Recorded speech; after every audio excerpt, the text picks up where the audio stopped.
Something strange is happening with Warzone Warfare right now. When the game launched, it generated massive excitement among tactical shooter fans. People were calling it one of the most immersive military shooters in the years.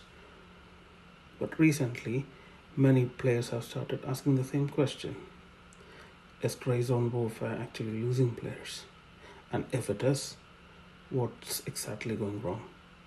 Today we are going to take a peek and an honest look at the current state of Warzone Warfare, what the game really does well, whether the players are frustrated about whether this game still has the potential to become something big. If you're new to the channel, welcome to Gaming Fangs, where we explore tactical shooters, gameplay analysis, and everything happening in the world of Warzone Warfare. So let's break this down. So I'd like to begin with the initial hype. So when Warzone Warfare first launched, it created a huge excitement across the tactical shooter community. The concept alone was very appealing. Instead of short matches or traditional multiplayer rounds, the game offered a large, persistent world where players could deploy into a massive combat zone, complete missions, and then interact with both the enemies and other players. The open world structure combined with realistic gunplay and tactical movement made the game feel very different from other shooters on the market, like the Tarkov.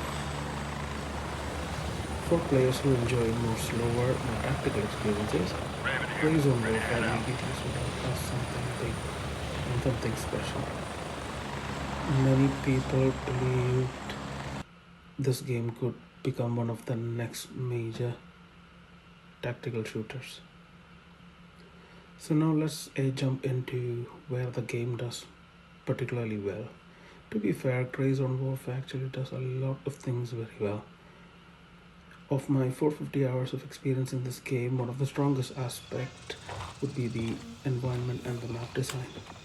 The world feels very large, immersive, and dangerous, which creates a constant sense of tension while exploring. Another strength is the weapon handling and how it feels grounded and realistic, which is something that hardcore tactical shooters really appreciate and love to see in a game.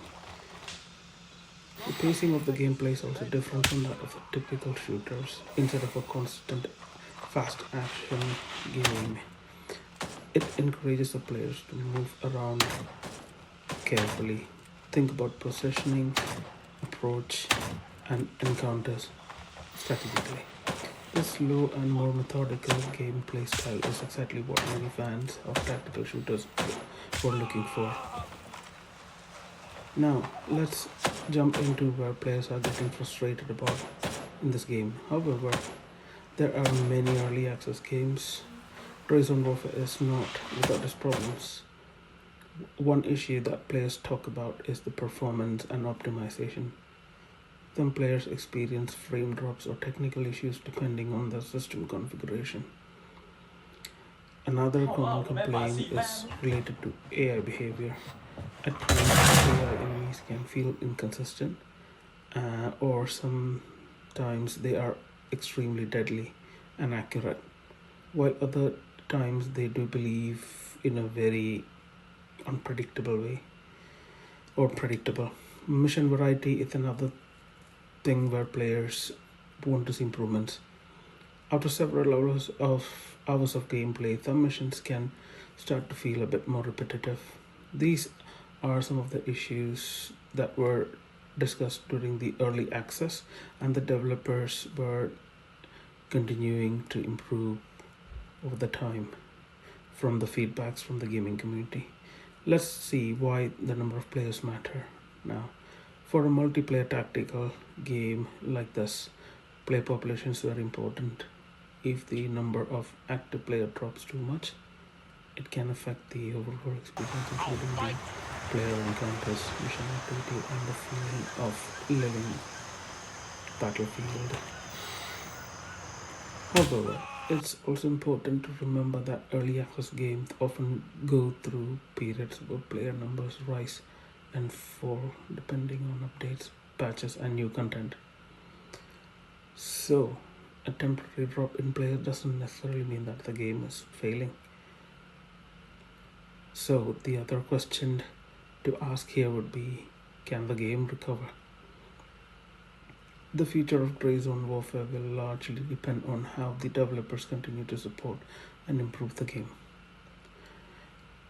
If the upcoming updates introduce new missions, improve AI behavior, and optimize performance, the game could easily regain momentum.